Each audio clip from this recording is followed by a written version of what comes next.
భారతదేశ సంస్కృతి సాంప్రదాయాల్లో భాగమైన లలిత కళలను భవిష్యత్ తరాలకు తెలియజేసేందుకు వారిలో జాతీయతా భావాలు పెంపొందించేందుకు Gandhinagar park citizens workers health and cultural association Ananda Lahari కుటుంబం చేస్తున్న కృషి ప్రశంసనీయమని ప్రముఖ సినీ నటుడు 9 నంది అవార్డుల గ్రహీత ఐనవోలు ప్రసన్న కుమార్ పేర్కొన్నారు. కాకినాడ గాంధీనగర్ పార్క్లో Gandhinagar park citizen workers health and cultural association Ananda Lahari కుటుంబం ఆధ్వర్యంలో ఆదివారం ట్రాక్ సంగీత దీపావళి నృత్య ప్రదర్శన కార్యక్రమం జరిగింది. కార్యక్రమానికి అసోసియేషన్ ప్రెసిడెంట్ డాక్టర్ ప్రవీణ్ అధ్యక్షత వహించగా ప్రముఖ సినీ నటుడు ఐనవోలు ప్రసన్న కుమార్ ముఖ్య అతిథిగాను, రాష్ట్ర BC corporation director doctor Cheppadi Venkateswararao విశిష్ట అతిథిగాను, శ్రీనివాస్ బాబీలు గౌరవ అతిథులుగా పాల్గొన్నారు. ఈ కార్యక్రమంలో భాగంగా చిన్నారులు నృత్య ప్రదర్శన చేశారు. అదేవిధంగా గాయకులు మొదటి గీతాలను ఆలపించారు. అనంతరం జరిగిన కార్యక్రమంలో ప్రముఖ సినీ నటుడు 9 నంది అవార్డుల గ్రహీత ఐనవోలు ప్రసన్న కుమార్ మాట్లాడుతూ భవిష్యత్ తరాలకు భారతదేశ వారసత్వ సంపద అయిన లలిత కళలను ముందుకు తీసుకుని వెళ్లేందుకు ప్రతి ఆదివారం ఆనందలహరి పేరిట కార్యక్రమాలు ఏర్పాటు చేయడం శుభపరిణామని అన్నారు. డాక్టర్ చెప్పడి వెంకటేశ్వరరావు మాట్లాడుతూ తాను కోరిన వెంటనే కార్యక్రమంలో పాల్గొని ప్రేక్షకులను అలరించినందుకు ఆయనకు ప్రత్యేక కృతజ్ఞతలు తెలిపారు. అనంతరం ప్రసన్న కుమార్ తాను నటించిన సినిమాల్లో డైలాగ్స్ ను శ్రోతలకు వినిపించగా వారి చప్పట్లు కొట్టి వారి అభిమానం చాటుకున్నారు. అనంతరం Gandhinagar park citizens walkers health and culture association ఆధ్వర్యంలో ఐనవోలు ప్రసన్న కుమార్ ను association president doctor Praveen, vice president Vanam Upendra, ఇతర సభ్యులు సాలువాలు కప్పి పూలమాలలు వేసి ఘనంగా సత్కరించారు. అదేవిధంగా రాష్ట్ర సెట్టిబల్జ్ కార్పొరేషన్ డైరెక్టర్ డాక్టర్ చెప్పడి వెంకటేశ్వరరావును అసోసియేషన్ సభ్యులు సాలువాలు కప్పి సత్కరించారు. ఈ కార్యక్రమంలో secretary Sujatha, vice president military Venkateswararao, vice president Delhi Narayana, joint secretary Vanam Upendra, treasurer Murthy, yoga secretary Mona, cultural secretary Priya, Lavanya, sports secretary Veerrajurao, Jogamani, Venugopal, Kalidindi, Paida Shankarrao, rice mill Ramakrishnareddy పెద్ద సంఖ్యలో అసోసియేషన్ సభ్యులు పాల్గొన్నారు. దగ్గర 3 hours వెయిట్ చేసి వాళ్ళని కలిసి వెళ్దామని చెప్పేసి అక్కడ నేను యానం ఒక పెళ్ళికి వచ్చానండి. సో వారి గురించి వెయిట్ చేశాను. వారిని కలవగానే ఈ ప్రోగ్రాం గురించి చెప్పారు. చాలా సంతోషం వేసింది. నేను కల్చర్ యాక్టివిటీస్, మంచి మెసేజ్ ఓరియంటెడ్ ఫిలిమ్స్లో పాల్గొంటుంటాను. నేను చిల్డ్రన్స్ ఫిలిమ్స్ ఒక 4 చేశానండి, మెనీ మూవీస్. ఆ 4టికి కలిపి 9 స్టేట్ ఏపీ నందులు నాకు సొంతం చేసుకున్నాను. అలాగే నేషనల్ ఇంటిగ్రేషన్ మీద ఒక ఫిల్మ్ చేశానండి. అది ప్రతి భారతీయుడు చూడదగిన ఫిల్మ్ అండి. ఒక మతానికి, ఒక కులానికి, ఒక వర్గానికి, ఒక పార్టీకి సంబంధించింది కాదు, యావత్ భారతదేశానికి సంబంధించింది.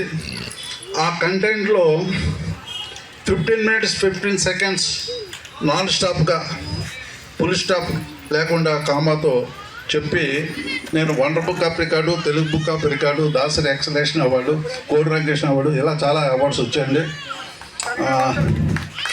డైలాగ్ చెప్పమంటున్నారు, సడన్గా చెప్పాలంటే కొంచెం ఇబ్బంది. ట్రై చేస్తాను. సార్ చెప్పారు కళాకారుడు ఇప్పుడు వెంకటేశ్వర వేయకూడదు, ముందుగానే ఉండాలి. ఈరోజు మంచి కార్యక్రమం చూశాను. అల్లు సీతారామరాజు ఈ పిల్లల డ్యాన్స్లో చూశాను.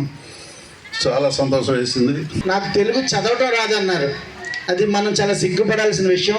అంటే ఎవరో ఒక్కరి గురించి అని కాదు, ప్రతి ఒక్కరు కూడా అలాగే ఉన్నారు. ఇంట్లో నా మనవలు కూడా అలాగే ఉన్నారు. సో అంచేత ప్రతి ఒక్కరూ తెలుగు నేర్పించడానికి ట్రై చేయండి. స్కూల్ మనం ఇంగ్లీష్ న్యూస్లో ఇప్పుడు చూడండి, అల్లు సీతారామరాజు డైలాగ్ చెప్పేటప్పుడు ఐఎమ్ ఇండియన్ అని ఇంగ్లీష్లో మాట్లాడటం కంటే ఈసారి ఆ బాబుని ఎవరైతే ట్రైన్ చేశారో పూర్తిగా తెలుగులో చెప్పి మళ్ళీ ఇంకొకసారి ఆ బాబుతో ఈ పాత్ర చేయించాల్సిందిగా మిమ్మల్ని కోరుచు. ఎందుకంటే మనం ఏదైతే ఇంగ్లీష్ వాళ్ళు తరిమి కొట్టామో అదే మన దేశానికి సంబంధించిన లాంగ్వేజ్ అనుకుని మనందరం పొరపడుతున్నాము. ఇంగ్లీష్ అనేది మాత్రం బయట మనం వెళ్ళినప్పుడు కరస్పాండెన్స్ కోసం మాత్రమే, కానీ అందులో ఏ రకమైన నాణ్యత ఉండదు. Only correspondence. ఇవాళ తమిళనాడు వెళ్ళి చూడండి, తమిళం తప్పించి ఏం మాట్లాడరు. అదర్ స్టేట్లు ఎక్కడికి వెళ్ళండి వాళ్ళ లాంగ్వేజే మాట్లాడతారు. మనం మాత్రం ఇంగ్లీషే మాట్లాడతాం తెలుగు తెప్పించి. అందుచేత ప్రతి ఒక్కరూ పిల్లలకి, తల్లిదండ్రులు చాలామంది ఉన్నారు, పిల్లలు కూడా చాలామంది ఉన్నారు, దయవుంచి తెలుగు నేర్చుకోవడానికి ప్రతి ఒక్కరూ ట్రై చేయండి. Thank you. అలాగే నా కోసం, నేను ఎన్టీ రామారావు ఫేవరెట్ని, నా కోసం ఇంకొక చిన్న డైలాగ్ ఆయన చెప్తే మనందరూ సరదాగా ఉంటుందని చెప్పి అనుకుంటూ, వీలైతే ఒక ఎన్టీ రామారావు గారి డైలాగు ఏదైనా, కర్ణ కానీ దారేశ్వరణ కానీ ఏదైనా ఒక సినిమాలో వచ్చి ఒక డైలాగ్ చెప్పాల్సిందిగా ఆయన్ని మరీ మరీ కోరుచున్నాను. ఎందుకంటే ఆచార్యదేవా ఏమంటివి జాతి నిబంధన సూతనకు నిలవ అర్హత లేదందువా. ఎంత మాట, ఎంత మాట. ఇది క్షేత్ర పరీక్షయే కానీ క్షత్రియ పరీక్ష కాదు, కాకూడదు. ఇది కుల పరీక్ష అందువా. నీ తండ్రి భరద్వాజుని జన్మ పెట్టింది, అతి దుఃఖాకరమైన నీ సమ్మ పెట్టింది. మట్టి కొండలో పుట్టితివి కదా, నీదే కులము. ఇంత ఎలా పితామహుడు గురుకుల వృద్ధుడైన ఈ సాధనముడు శివసముద్రుల భార్యకు గంగా గర్భమున జన్మించలేదా? ఈయనదే కులము. నాతో చెప్పించరేమయ్యా, మా వంశానికి మూల పురుషుడైన వశిష్ఠుడు దేవవేశకు ఓర్వశీ పుత్రుడు కదా. అతడు పంచమ జాతి కన్య అరుంధతి శక్తిని, ఆ శక్తి చండాలంగా పరాశుని, ఆ పరాశుడు పల్లెపడచ్చు మచ్చగలను మా తాత వ్యాసుని, ఆ వ్యాసుడు వెదండ్రి మా పితామహ అంబికతో మాతన్నిడి, పిత అమ్మాలకతో మా పిల్ల తండ్రి పోండు రాజును ఇంటి దాసితో ధర్మ నిర్మాంజుడని నీచే కీర్తించబడుచున్న ఈ ఉదరదేవుని కలలేదా? సందర్భ అర్చును క్షేత్ర బీజ ప్రాధాన్యములతో సంకరించిన మా కురువంశము ఏనాడో కులహీనమైనది కాగా నేడు కులము కులమని పేర్తవాళ్ళు మనకు